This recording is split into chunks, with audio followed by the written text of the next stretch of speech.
এ বন্ধু দেখ আমাকে পুজোর গেটটা কত সুন্দর হয়েছে। আর শোন এ বন্ধু, তোকে তো আগেও দাওয়াত দিছি, তারপরে পুজোর দাওয়াত দিতে ভয় করতেছে, কারণ তোরা তো মুসলমান। তারপরে এ বন্ধু, আমি তো তোদের সাথে বেড়াই, তোরা কিন্তু সবাই আসবি আমাদের বাড়ি আমাদের পুজোয়। আসবো, আমরা তো অন্য কিছু ভেবে রাখিছি। কি ভেবে রাখিস তোরা? তোদের পুজো হয় কিনা সেটা দেখ। বুঝলাম না, পুজো হবে না মানে? এ বন্ধু তোরা কি মজা করতেছিস? আজকেই তো পুজো। আরে পাগল, ভাবতেছি তোদের পুজো একটা আমরা সারপ্রাইজ দেবো। এউসাই রে, কি সারপ্রাইজ দিবি ওরা একটু বলে দিবি না? তা না হলে ওরা আবার পুজোয় মেলা টাকা খরচ করে ফেলে দেবে না। হ্যাঁ, পরে আবার না করলে ওরা কান্নাকাটি করে দেবে না। ওকে পুজো তো এবার আর হচ্ছে না। যে প্ল্যান করে রাখিছি, লাঠিও ভাঙবে না, সাপও মরবে না, কিন্তু তলে তলে সব বুঝে যাবে। এ পুজো হবে না মানে? আরে তোরা কি করতে চাচ্ছিস? কোনো ঝামেলা করতে চাচ্ছিস নাকি? এ হাসিব, তাই তো মনে হচ্ছে। এই হুসাইন, এই কি ও কি করছে? আরে ও ঠিকই বলেছে, এবার পুজো হতে দেবো না।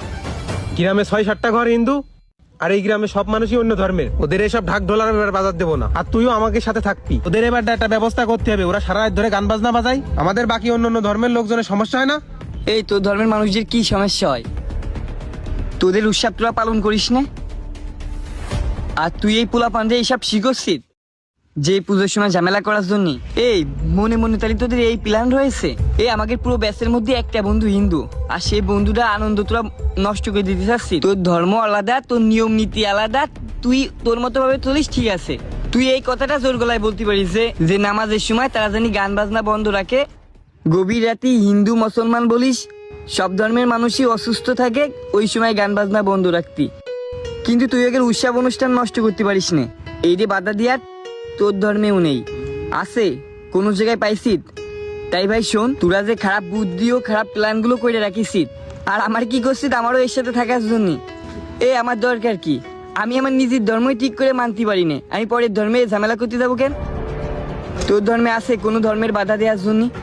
ওকে যা ভালো লাগে ওরা করুক, শুধু তোর নামাজের টাইমই, তোর ইবাদত করার টাইমে জানি গান বন্ধ রাখে, এই দিয়ে তুই রিকোয়েস্ট করতে পারিস। শোন ভাই, কোনো ঝামেলা করিস নে। তোদের মতো কিছু শ্রেণীর মানুষ আছে, এই আমাদের ঈদ আসলে, পুজো আসলে, খ্রিস্টানদের বিভিন্ন অনুষ্ঠান আসলে ঝামেলা করার বুদ্ধি নিয়ে বসে থাকে। আর একটা কথা শোন, তুই যে বুদ্ধি করিস না, এই যে রাজনীতিক কিছু লোক আছে না, এরাও এই ঝামেলাগুলো বাধাই দেয়, দিয়ে বিভিন্ন পলিসি খাটায়। তাই এমন কিছু করিস নে ভাই, যে সামান্য একটা বিষয়ের জন্য তোর সারা জীবন নষ্ট হয়ে যায়। আর এই ধর্ম নিয়ে বাড়াবাড়ি করার জন্য বিভিন্ন আইন কিন্তু ব্যবস্থা নেওয়ার জন্য বসে রয়েছে। বন্ধু, এইসব আইনি চক্করে মুখ করে না পড়ে এসব চিন্তা ভাবনা বাদ দিয়ে তোর ধর্মে তুই মন দে, কারণ